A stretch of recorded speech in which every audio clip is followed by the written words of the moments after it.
Hi everyone, Daniel Eigenman here for the Daniel Eigenman Broker Forum. I hope you are all well and had a great week. Talking about a great week, in my industry, the mortgage industry, it seems that every week brings a new regulation, a new surprise, a new ruling, a new rate, a new fees, and it keeps me really on my toes. But that's what I really enjoy. I do that, almost 24/7, and this is my passion. But today I want to talk to you about a new announcement from the banking regulators. And it doesn't matter whether you've lived under a rock or not this week, you probably would have missed the announcements from the banking regulators, APRA.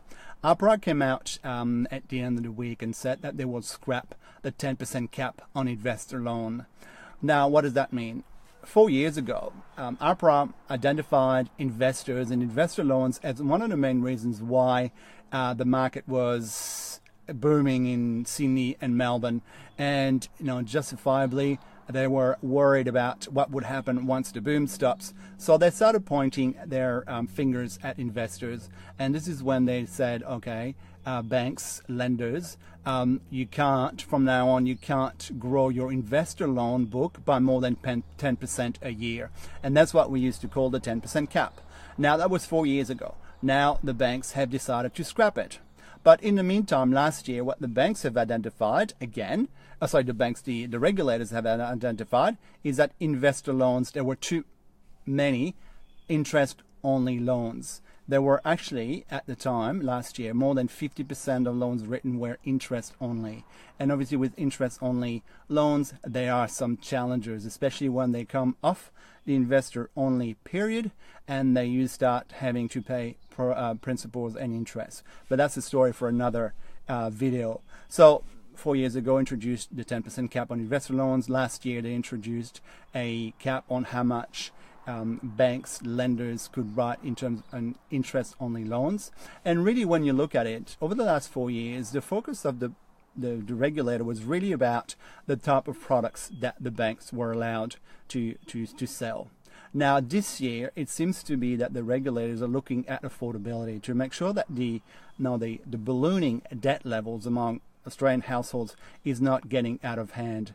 At the beginning of the year, the focus has been on living expenses. I've already done a video on this, but it's really about affordability to make sure that as an applicant, when you put your home loan application in, that you've really thought about and really looked at your living expenses to make sure you can afford the new loan. Now, the regulators came out last week saying 10% cap would be scrapped, but really what they've done is saying, okay, it's fine to scrap it, but banks, lenders, you have to maintain a prudent, policy and behavior on your lending. You have to make sure that we're not making the situation worse. And it looks like that the next focus is going to be on overall debt levels. A lender has already started last year to introduce what's called a loan-to-income limit, and last year it was about 8. What does that mean? That means that if your income, let's say, is $100,000 a year, you multiply that income, the growth income per year, by a multiple. Last year, the lender had a multiple of 8, so that basically means that if you earn $100,000, you can borrow a maximum of $800,000. $100,000 times 8 equals 800. They've since reduced that limit from 8 to 7. So the same $100,000 income would allow you to borrow a maximum of $700,000. And it looks like it's going to be the focus of the regulators and the banks in the next few weeks and few months. So really watch out for this space, because I'm going to keep you updated as to what the regulators are doing and how the banks are reacting. And this is really where a good broker comes in.